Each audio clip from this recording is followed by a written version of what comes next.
Our fifth speaker will be Mr. Hilmi Hassan, Mayor of Bengkulu City.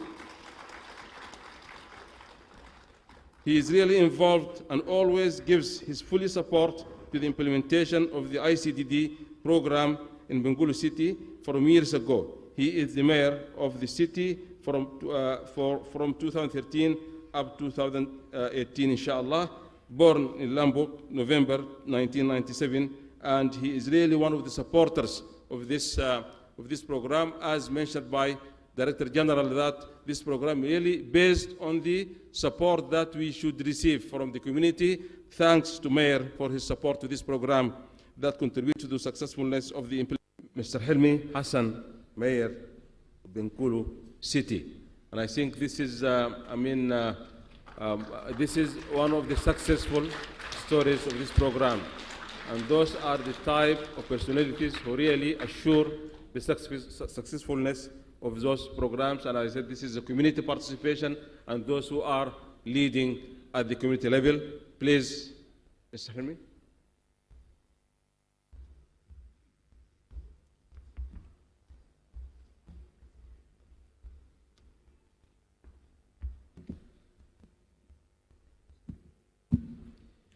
Bismillahirrahmanirrahim.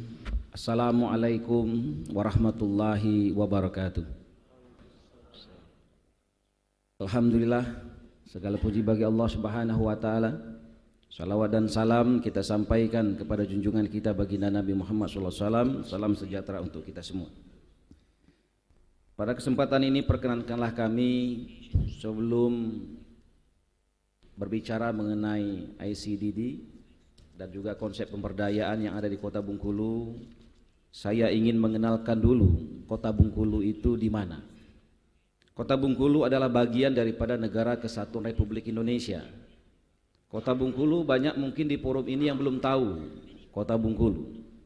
Negara Kesatuan Republik Indonesia tidak akan pernah berdiri, tidak akan pernah hadir di dunia tanpa kehadiran Kota Bengkulu. Kenapa?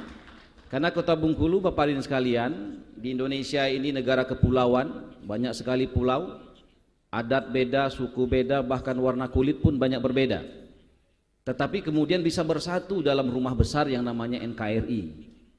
Di Kota Bengkulu, dahulu kala lahir seorang putri namanya Ibu Fatmawati. Ibu Fatmawati ini adalah the first lady of Indonesia. Ibu negara pertama kali di Indonesia, istri daripada Bung Karno.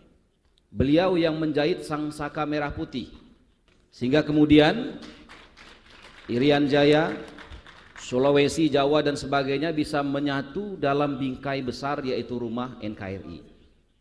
Bapak hadirin sekalian, ini mungkin cerita sedikit mengenai Bengkulu. Dan kedua, saya sangat berterima kasih atas undangan IDB pada kesempatan ini. Dan kemudian pemerintah Kota Bengkulu senapas sejalan dengan visi yang sudah disampaikan Mr. Hasan tadi.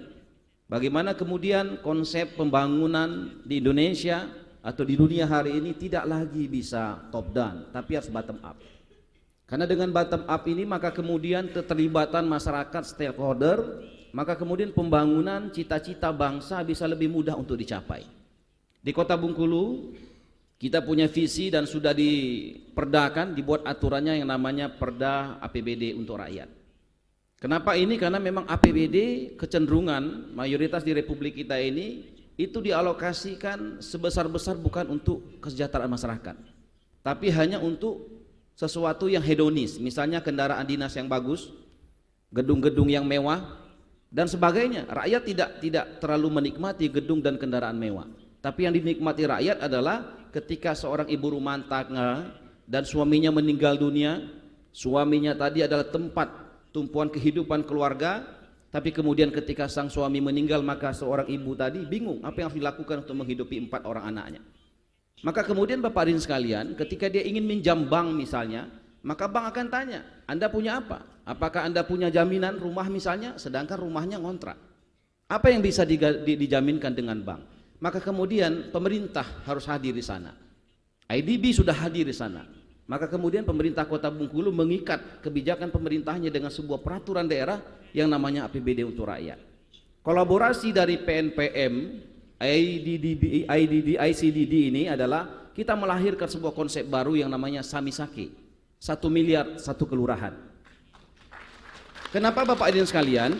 Karena hari ini hampir di seluruh desa-desa di kelurahan-kelurahan di Indonesia mengirimkan TKW, TKI ke negara lain.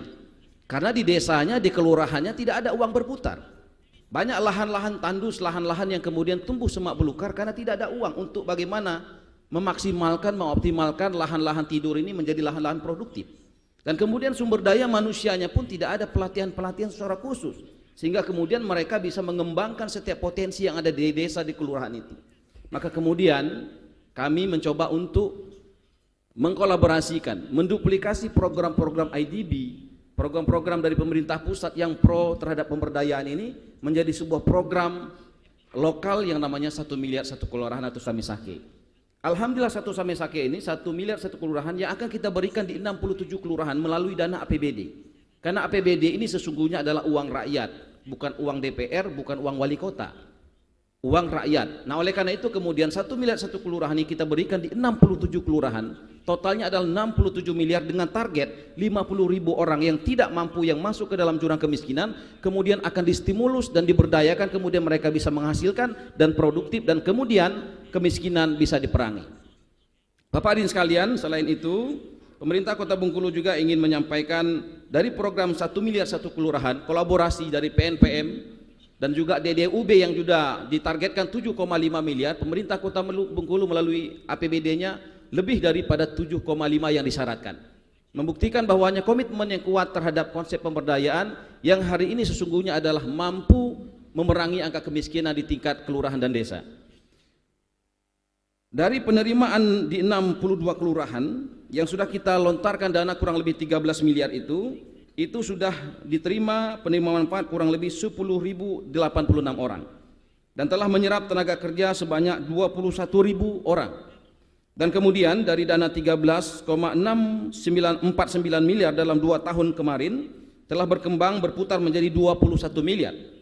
Dan kemudian LKM Kopuan Rinjani misalnya maju bersama di Kelurahan Jembatan Kecil, dari dana awal yang kita berikan 300 juta rupiah saat ini sudah menjadi berputar sebesar 1,3 miliar rupiah. Konsep yang dilakukan adalah seperti Mr. Hasan sampaikan tadi, bahwasanya bagaimana keterlibatan masyarakat. Ketua LKM Kopuan Rinjani ini seorang ibu rumah tangga, ketika dia berikan dananya kepada masyarakat dan kemudian ketika ada masyarakat yang punya paham yang berbeda seakan-akan ini uang mereka tidak perlu dikembalikan, maka kemudian mereka tidak perlu melibatkan pihak lain. Dia gunakan tempat-tempat berkumpul seperti masjid untuk kemudian diumumkan siapa yang belum mengembalikan uangnya, siapa yang terlambat mengembalikan diumumkan, maka kemudian 0 rupiah untuk orang yang tidak mengembalikan. Jadi semuanya mengembalikan tepat waktu, karena memang ada cara yang lokal yang kemudian ini efektif untuk disampaikan kepada masyarakat. Bapak hadirin sekalian, selain itu juga untuk pembenahan infrastruktur di mana hampir 90% infrastruktur jalan, trotoar di Kota Bengkulu di tahun 2013 mengalami rusak parah, maka kemudian pemerintah Kota Bengkulu kolaborasi dengan PNPM, maka kemudian kita fokus kepada infrastruktur dan di 2013 angka infrastruktur di APBD kita menaik menjadi 600%.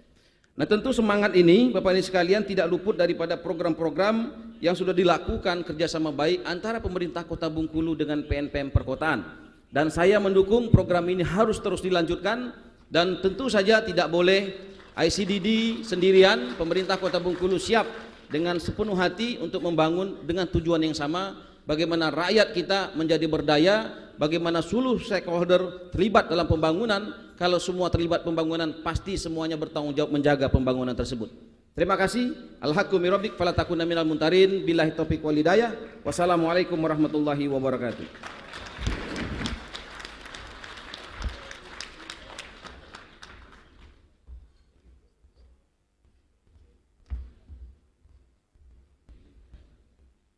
Thank you so much, Mr. Hilmi. I mean, he really showed us the support that local government is giving to this program, and this is here where the support that is needed and that pushed this program to its sustainable development. Thank you. Thank you. give me the middle, please.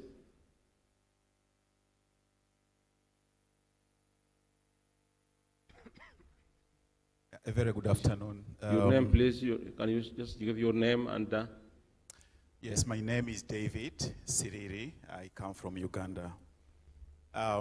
It's been a very fascinating presentation here, rich in content, rich in learning, and you know, there are lots of things that we can learn from the presentations. And congratulations for a very successful project. Now, sitting here, I've been, scratching my head and wondering what is this one key take-home message that has made this project that successful. And, the presenters were mentioning so many things: the training of the facilitators, the institutional development, the involvement of the local government, and so on. But we also have these key ingredients. We have bits and pieces of this in the various ICDD projects that we are implementing in the various countries. And I was still thinking, what is this big story that I'm taking out of here? And probably Brother Hassan from IDB could really, expound on this, having scanned through the various projects, ICDD projects. Could it be the policy platform that the first speaker mentioned? They mentioned the village law, which is an enabling environment for ICDD. Is it that we in other countries lack that, enabling environment, policy enabling environment? What is that key ingredient that I'm looking for that has made this stand out? Because we are doing the village planning, we are doing all sorts of things that have been mentioned, but perhaps we need to get a little bit more and have an enabling environment the way it is here. I don't know, I'm just asking aloud and seeing if Brother Hassan can respond to this. it's okay. Thank you. Any other points? Yes, Mayor. Ya, terima kasih dan menarik apa yang disampaikan oleh Mr. David tadi dari Uganda. Saya mencoba menjawab apa yang bisa dibawa dalam program-program seperti ini. Saya melihat dampak yang ditimbulkan dari program-program seperti ini sangat besar. Khusus di Kota Bengkulu misalnya. Ada seorang ibu rumah tangga Ita, ya. Ibu Ita ini dia memiliki suami yang bekerja sebagai buruh. Tapi kemudian bagaimana dia keluar dari kemiskinan, hadir program seperti ini dengan diberikan dana hanya Rp500.000 ketika itu. Nah, kemudian pemerintah terinspirasi dengan program ICDD ini dengan PNPM Kota Mandiri, maka kemudian pemerintah pun berkolaborasi dalam program yang 1 miliar 1 kelurahan. Yang tadinya 500.000 sudah diberikan non pemerintah, maka pemerintah hadir memberikan 3 juta. Nah, hari ini ibu rumah tangga tadi kemudian sekarang sudah mempekerjakan 7 orang. Sudah ada lapangan pekerjaan diciptakan, yang tadinya 7 orang tidak bekerja sekarang menjadi bekerja. Suami yang tadinya menjadi buruh sekarang pun bekerja dengan istrinya. Nah, kemudian produknya apa? Produknya kue tart namanya. Kue tart inilah kuah asli Bengkulu yang kemudian bisa dikirim ke provinsi lain. Hadir program inilah program yang memang kalau dilihat tidak kelihatan, tapi ketika dirasa dan diukur maka kemudian dampaknya luar biasa. Kebanyakan sekarang orang berpikir bahwasanya pembangunan itu ketika pemerintah mampu membangun gedung tinggi, ketika pemerintah mampu memasukkan investor tambang misalnya, tapi dampak kesejahteraan masyarakat justru nol. Justru yang ditimbulkan dampaknya kerusakan infrastruktur. Justru yang dirasakan masyarakat kemiskinan di mana-mana. Masyarakat hanya menjadi budak di negara sendiri. Nah, konsep ini Bapak hadirin sekalian mampu mencerdaskan masyarakat dan masyarakat berdiri. Yang kedua, saya kasih contoh juga dengan program-program ini, misalnya DDUB yang disyaratkan pemerintah memberikan dana pendamping hanya 7,5 miliar. Karena kita melihat bahwa ini sangat penting, maka kita dukung di atas 7,5 miliar di ambang batas. Nah, kemudian apalagi yang kita lakukan ini tidak cukup. Maka kemudian pemerintah dengan DPR kita bekerja sama dengan melibatkan banyak pemikir, maka kemudian kita anggarkan 67 miliar untuk 1 miliar 1 kelurahan. Jadi stimulan yang diberikan IDB mampu membuka pola pikir, cara berpikir pemerintah terkhususnya Kota Bengkulu, sehingga APBD kita gerakkan dalam konsep bagaimana melibatkan masyarakat banyak. Kita kerjasamakan dengan PNPM, LKM di kelurahan. Nah, hari ini sudah hadir LKM ya BKM di tingkat kelurahan yang mampu mengelola dana di atas 1 miliar. Saya bayangkan kalau seluruh pemerintah, provinsi, kota, dan nasional memberikan dana stimulan. Kalau pusat misalnya Pak Jokowi sudah akan menganggarkan 1 miliar satu desa. Kalau provinsi juga memberikan dukungan seperti itu, maka tidak akan ada lagi TKW, TKI yang pergi ke negara orang. Mereka cukup tinggal di desanya saja. Maka kemudian mereka bisa sejahtera, maka lahan-lahan mereka akan menjadi lahan produktif dan tidak akan ada lagi yang namanya kota kumuh di setiap desa-desa maupun di kelurahan. Terima kasih. Thank you. Thanks so much, Mayor, for your intervention.